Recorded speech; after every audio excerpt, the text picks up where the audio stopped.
The day I signed the papers for 50 acres of untouched woodland just outside Meadowbrook Estates, I felt like I could finally breathe. No more HOA meetings, no more fines for having my trash cans visible for 30 seconds too long. No more Karen Whitmore standing on my porch with her laminated rulebook and that pinched expression that made her look like she'd been sucking lemons for breakfast. I'd lived in that suffocating subdivision for 3 years. 3 years of beige paint requirements, approved mailbox catalogs, and weekly citations for unapproved landscaping choices. When I planted wildflowers instead of the HOA-mandated begonias, Karen had showed up at 7 a.m. with a violation notice and a threat to sue. So when old Mr. Henderson put his property up for sale, a gorgeous stretch of forest with a creek running through it, completely outside HOA jurisdiction, I emptied my savings and made it mine. The property was perfect. Dense oak trees, a clearing just right for building, and best of all, it bordered the back end of Meadowbrook Estates.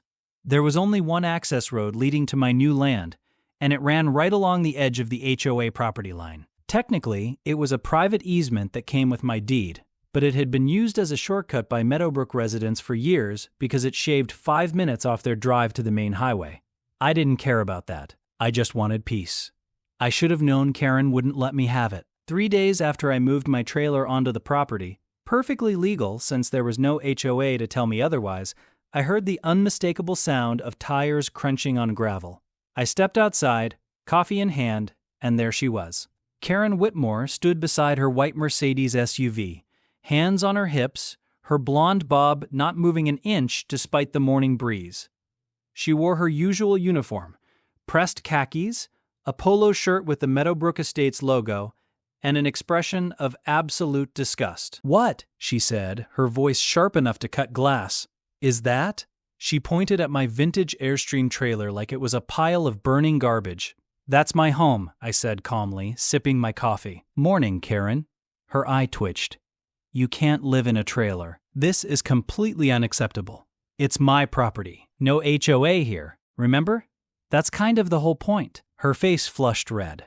"You're lowering property values for the entire neighborhood. Your neighborhood ends at that property line." I gestured to the marker stakes clearly visible through the trees. "This is my neighborhood now." Karen's mouth opened and closed like a fish gasping for air.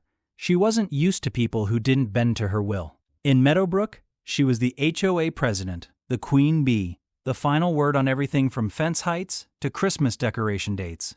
Out here, she was just a trespasser on my private road. "This road," she said, switching tactics, "has been used by Meadowbrook residents for 15 years.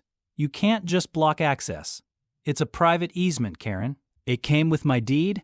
I can do whatever I want with it." "We'll see about that," she snapped, climbing back into her Mercedes. She peeled out, spraying gravel everywhere. I smiled into my coffee. This was going to be fun. Over the next 2 weeks, I worked on my property.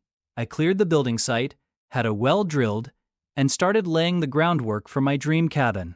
Every morning, like clockwork, Karen would drive past, slowing down to glare at my progress. Sometimes she'd stop. Once, she took pictures, muttering something about code violations, even though there was no code to violate. Another time, she showed up with 2 other HOA board members, pointing and whispering like they were planning a military operation. I ignored them all. I was too busy being happy. But then the harassment escalated. One morning, I woke up to find orange paint sprayed across my trailer.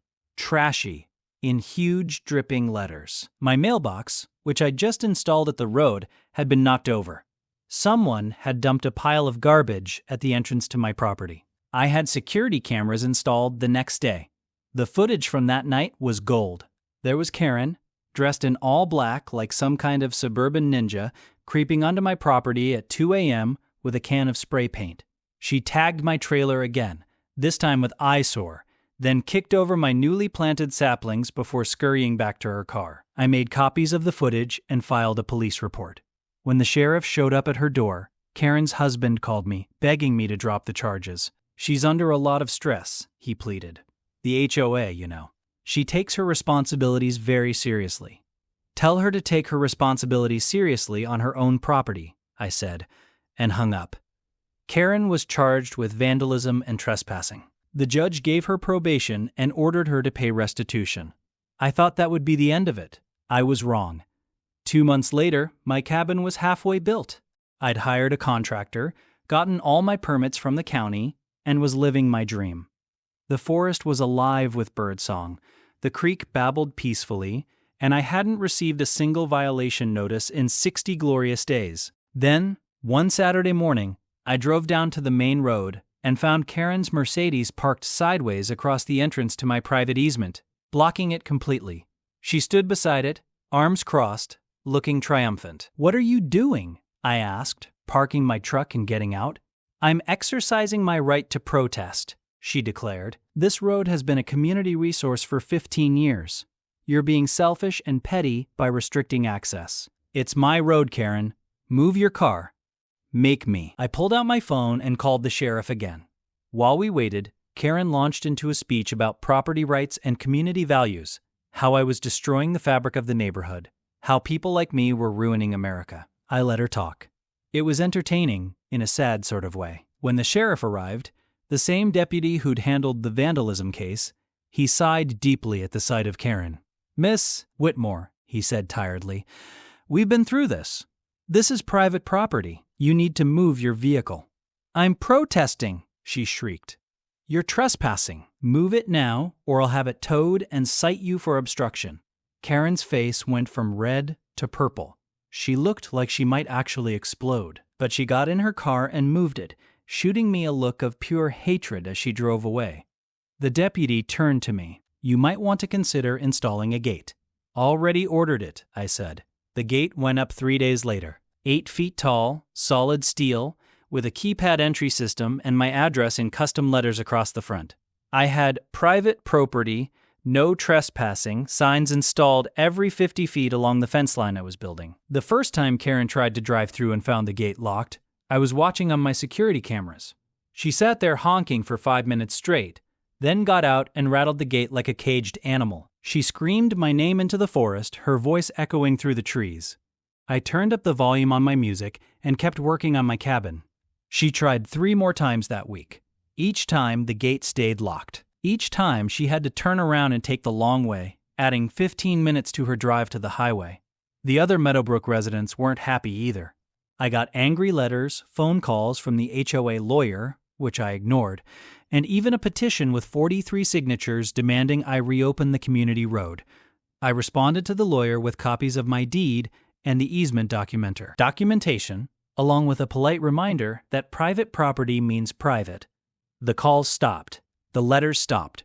But Karen didn't stop. She showed up at the gate one final time, 3 months after it was installed. My cabin was finished by then, a beautiful 2-story structure with a wraparound porch and solar panels on the roof. I was sitting on that porch, watching the sunset, when I got the alert that someone was at the gate. I pulled up the camera feed on my phone, and there she was. But she wasn't alone this time. She'd brought her husband, both of their adult children, and what looked like a lawyer in a business suit. I walked down to the gate, curious. "We're prepared to make you an offer," Karen said stiffly. She looked like it physically pained her to speak to me. "For an easement. Legal access to this road for Meadowbrook residents." "How much?" I asked. The lawyer stepped forward. "Mrs. Whitmore is prepared to offer $20,000 for permanent easement rights." I laughed. I couldn't help it. "Let me get this straight," I said. "You want to pay me $20,000 for the privilege of using my private road after you vandalized my property, harassed me, called me trashy, tried to have me arrested for code violations that don't exist, and made my life hell for 3 years in your nightmare HOA?" Karen's jaw clenched. "We're trying to be reasonable." "Here's what's reasonable, Karen. You leave me alone. You stop driving past my property. You accept that some people don't want to live under your petty dictatorship. And you take the long way around like everyone else who doesn't own this land." "You're being childish," she exploded. "No," I said calmly. "I'm being free. That's what you can't stand, isn't it? That I got out. That I'm happy. That you have absolutely no power over me anymore." Karen's face crumpled.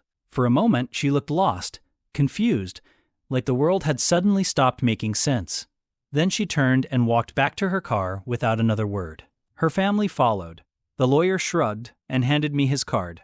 In case you change your mind. And left. I never saw Karen at my gate again. I heard through the grapevine that she resigned as HOA president 6 months later. Apparently, the stress of dealing with problem residents had become too much. The new president immediately repealed half of the ridiculous rules Karen had implemented. As for me, I'm still here on my 50 acres, living exactly how I want to live. My cabin is everything I dreamed of. The forest is my backyard. The creek is my soundtrack. And that locked gate? It's not just keeping Karen out. It's keeping happiness in. Sometimes the best revenge isn't getting even. It's living so well that your enemies can't touch you anymore.